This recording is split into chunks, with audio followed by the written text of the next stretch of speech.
कामचोर बहू। कांता बहन की 2 बहुएं थीं, बड़ी कल्पना और छोटी प्रिया। कल्पना का जैसा नाम वैसा ही काम। सारा दिन कल्पनाओं में रहती, ना कोई काम करती न कोई धाम।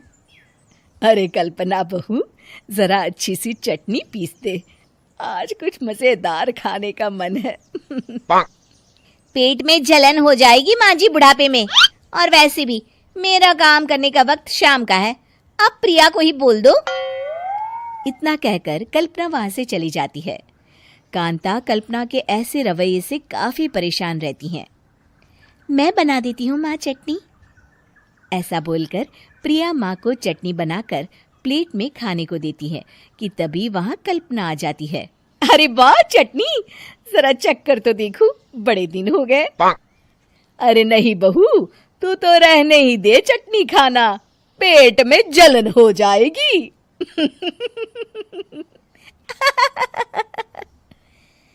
इतना कहकर कांता और प्रिया दोनों हंसने लगते हैं। कल्पना सारा दिन या तो मोबाइल में यूट्यूब देखती या फिर सोती रहती। उसका कमरा भी बिखरा और गंदा रहता। एक दिन कल्पना का पति अशोक उससे कहता है, अरे कल्पना, जानवर भी उस जगह को साफ कर लेता है जहां वो बैठता है, तुम तो इंसान हो, कैसे इतने गंदे कमरे में रह लेती हो? देखो सारा सामान यहाँ वहां बिखरा पड़ा है। ज्यादा अपनी माँ का बोल ना बोलो। हाँ, कमरा तुम्हारा भी तो है, गंदा लग रहा है तो साफ कर लो। पता नहीं तुम्हारे साथ मैं कैसे जिंदगी बिताऊंगा। इतना कहकर अशोक वहां से चला जाता है। कल्पना बस खाना खाने कमरे से बाहर आती और फिर से कमरे में चली जाती। इससे कांता बहन काफी परेशान रहती। एक दिन प्रिया कांता से कहती है, माँ, मैं सारा दिन काम करके थक जाती हूँ, आप कल्पना दीदी से कहिए ना कि सुबह और शाम का काम बांट ले। मैं तो अब सिर्फ एक वक्त का ही काम करूँगी। हाँ। अरे तू वो भी ना करना, एक बहू तो कामचोर थी ही, दूसरी भी आ गई काम ना करने के बहाने लेकर। तभी वहां प्रिया का पति रमेश आ जाता है। माँ, मैं देख रहा हूँ भाभी कोई काम नहीं करती, प्रिया सारा दिन घर और रसोई का काम करती है, अब कुछ करो ना माँ। कांता मन में कुछ सोचती है और कल्पना के पास जाती है। कल्पना फोन पर मेकअप करना देख रही होती है। कल्पना, तुम सारा दिन बस मोबाइल देखती हो, घर का कोई काम भी कर लिया करो। प्रिया सारा दिन काम करके थक जाती है। आज से मैंने फैसला किया है, एक वक्त का काम तुम करोगी, सुबह का खाना तुम बनाओगी और रात का प्रिया। आप लोगों ने काम को हवा बना रखा है। अरे पता नहीं थोड़ा सा ज्यादा काम करने में आप लोग घबरा क्यों जाते हैं। और हाँ, बहुत ज्यादा प्रिया की तारीफ मत करिए मेरे सामने, बड़ी बहू तो मैं ही रहूंगी। मैं कुछ नहीं जानती, कल सुबह मुझे वक्त से खाना चाहिए, रसोई में आ जाना, वरना कल से तुझे खाना नहीं मिलेगा। अगली सुबह कल्पना रसोई में नहीं आती है।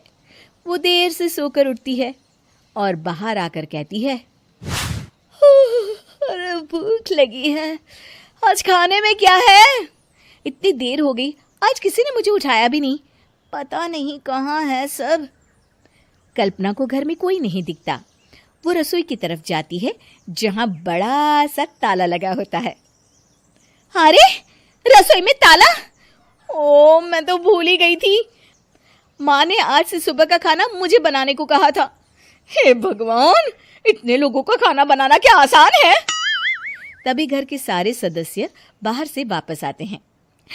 वाह माँ जी, मजा आ गया छोले भटूरे खाकर। मेरे मुंह में तो अभी भी स्वाद आ रहा है। अरे कल्पना, तेरे भरोसे रहते तो हम तो भूखे ही रह जाते।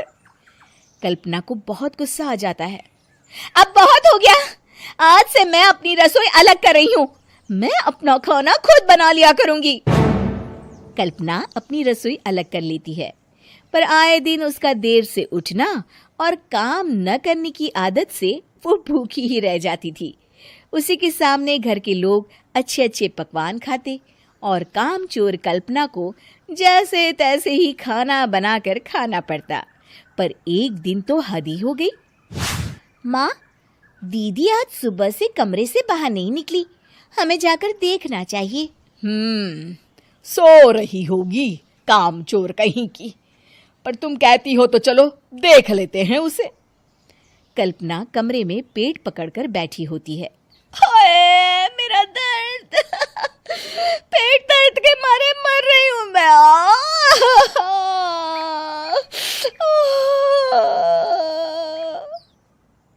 अरे दीदी, क्या हुआ? पेट में दर्द क्यों हो रहा है? डॉक्टर को दिखाया आपने? माँ, कल्पना खड़ी होती है और माँ जी के पास आती है। मुझे माफ कर दीजिए, अब से मैं सारे काम में मदद करूंगी, कभी आलस और काम चोरी नहीं करूंगी। हाँ, वो तो ठीक है, लेकिन अचानक क्या हो गया जो तू काम करने को तैयार हो गई? कामचोर कल्पना। माँ, लगातार बासी और उल्टा पुल्टा खाना खाने के कारण मेरे पेट में इन्फेक्शन हो गया है। काम न करना पड़े इसलिए मैं 2 दिन का खाना एक दिन ही बना लेती थी। बासी और खराब खाना खाने के कारण लेने के देने पड़ गए। पेट में दर्द हो रहा है। चलो अच्छा हुआ, देर आए दुरुस्त आए। मुग्धा और उसकी सास के बीच पूरा समय सास के किसी न किसी काम को लेकर मतभेद चलते ही रहते हैं।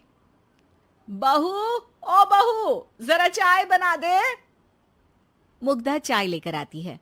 ये लीजिए, और कुछ चाहिए? अरे नहीं, बस चाय पीने का मन था, जाओ तुम दूसरा काम करो। चाय पीने के थोड़ी देर बाद सास दोबारा मुग्धा को आवाज लगाती है।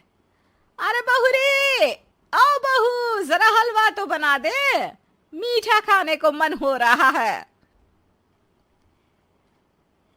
इसी तरह मुग्धा की सास पूरा समय कोई ना कोई काम बताकर उसे रसोई से बाहर तक निकलने नहीं देती। कभी चाय, कभी हलवा, कभी पानी तो कभी दूध, हर समय खाने को चाहिए, और उसके लिए अपने हाथ पैर बिल्कुल नहीं हिलाने। परेशान किया हुआ है इन्होंने। सास की जबरदस्ती परेशान करने की आदतों से दुखी मुग्धा एक शाम सचिन के साथ अपने कमरे में बैठी हुई बात कर रही होती है। सुनो जी, मम्मी जी की ये जानबूझकर मुझे परेशान करने की फरमाइशों से मैं बहुत फ्रस्ट्रेट हो चुकी हूँ।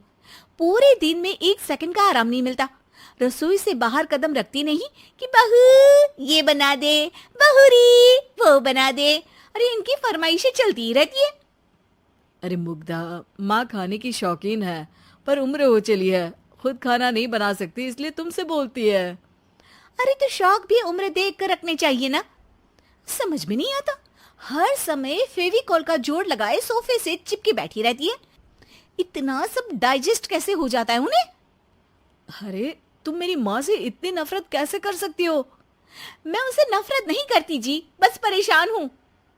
जहां मुग्धा अपने पति से ये सब बोल रही होती है, वहीं उसकी सास भी कमरे के बाहर दरवाजे से कान लगाए सारी बातें सुन रही होती है और अगली दोपहर रसोई में मुग्धा के पास जाती है। बहू, आज ना मेरा कुछ मसालेदार खाने का मन है। तो चाय बना दूं? मुझे बहुत पसंद है। अरे ना, ऐसा कर लिट्टी चोखा बना ले। और हाँ, जितना मसाला बातों में मिलाकर पति को सुनाती हो ना, सब्जी में भी वैसे ही डाला करो, खाना स्वादिष्ट बनेगा। सास की बात सुनकर मुग्धा हैरान रह जाती है। मतलब अब पूरा समय मुझ पर हुक्म चलाने के साथ बंद कमरे में हुई पति पत्नी की बीच की बातें भी सुनती है? अरे बात जब मेरी थी तो सुनने में क्या दिक्कत है? ये कहकर सास वहां से चली जाती है। अरे अब तो हद पार हो गई, इस तरह से तो ये मेरा जीना मुश्किल कर देंगी। मुग्धा सास की हरकतों से परेशान उसका हल सोचने लगती है और इसी तरह कुछ दिन बीत जाते हैं, जिसमें सास का जन्मदिन आता है। मुग्धा बहुत खुशी के साथ अपनी सास को एंड्रॉइड मोबाइल गिफ्ट करती है। मम्मी, आपको सबसे बात करने के लिए बहुत दिक्कत होती है ना, कभी सचिन तो कभी मुझे बोलना पड़ता है, पर इस मोबाइल से आपको कोई दिक्कत नहीं होगी। एक जगह बैठे बैठे बहुत कुछ कर सकती हैं अब आप। मोबाइल देख सासू माँ खुश हो जाती है, पर उसे इस्तेमाल करना तो आता नहीं, इसलिए साइड में रख देती है। जिसे देख मुग्धा घर का सारा काम छोड़ मोबाइल सेट कर सास को इस्तेमाल करना सिखाने लगती है, जिसके बाद अब सास पूरा समय मोबाइल में ही लगी रहती है। हाय, जब से मम्मी को मोबाइल मिला है मेरी लाइफ में कितनी शांति आई है। अच्छा है, इसी तरह बिजी रहे तो मैं भी सुकून की जिंदगी जी पाऊंगी। अब मुग्धा जब मन करे काम करना, जैसा चाहे वैसा खाना बनाकर खाना, पूरा समय रिलैक्स और खुश रहने लगती है। क्या बात है, आजकल तुम बहुत चहक रही हो। अरे मम्मी जी से छुटकारा जो मिला है, अब ना फरमाइशें ना छुप छुप कर बातें सुनना। अच्छा, तो मोबाइल गिफ्ट करने की ये स्कीम थी। इसी तरह दिन बीतते हैं और अब मोबाइल पर लगी सास फरमाइशों की जगह सवालों के लिए बहू को आवाजें लगाना शुरू कर देती है। अरे बहू सुन तो, देख जरा किसी का फोन क्यों नहीं मिल रहा। रिचार्ज खत्म हो गया है, पर अभी 4 दिन पहले ही तो मैंने किया था, इतनी जल्दी कैसे खत्म हो गया। अरे मैंने कल तेरी कनाडा वाली मौसी सास से 3 घंटे बात की थी ना। क्या? इतना महंगा तो मोबाइल भी नहीं आया जितना महंगा इसका रिचार्ज पड़ रहा है। इसके बाद तो जैसे मुग्धा के दिन के 24 घंटे में से 20 घंटे सास के पास उनके मोबाइल रिलेटेड प्रॉब्लम सॉल्व करने की ड्यूटी ही बन जाती है। अरे मुग्धा, ये मोबाइल में अचानक तेरी मौसी सास की शक्ल क्यों दिखने लगी, और ये तो हिल भी रही है। मम्मी, ये गूगल डुओ का वीडियो कॉल है, इसमें आप बात करने के साथ एक दूसरे की शक्ल भी देख सकती हो। अच्छा, ये तूने मुझे पहले क्यों नहीं बताया। अब बताने के लिए पहले नहीं बताया। इसी बीच सचिन भी वहां आ जाता है और सास अपनी वीडियो कॉल में बिजी हो जाती है। क्यों, सास बहू में क्या गपशप चल रही है। इसे गपशप नहीं, दिमाग का दही होना बोलते हैं। पर तुम तो मम्मी को मोबाइल देकर बहुत खुश थी, फिर क्या हुआ। हाँ, उसका सुकून भी कुछ ही दिन मिला। अब घर के टंटे खत्म हुए तो मोबाइल की टिंग टिंग शुरू हो गई। देखो भाई, कुछ पाने के लिए कुछ खोना तो पड़ता है। आखिर तुमने मोबाइल अपने फायदे के लिए ही तो दिया है, तो फिर सवालों के जवाब भी देने पड़ेंगे, क्योंकि जब तक उनके हाथ में ये फुंथरू रहेगा तुम्हारी लाइफ में प्राइवेसी और सुकून रहेंगे। कहने का मतलब है अगर इससे प्यार बढ़े तो दाग अच्छे हैं। अरे मुझे पहले दिन से ही पता है मोबाइल किस मकसद से दिया गया है, भूलो मत। इससे पहले मैं बातें ही सुनती थी।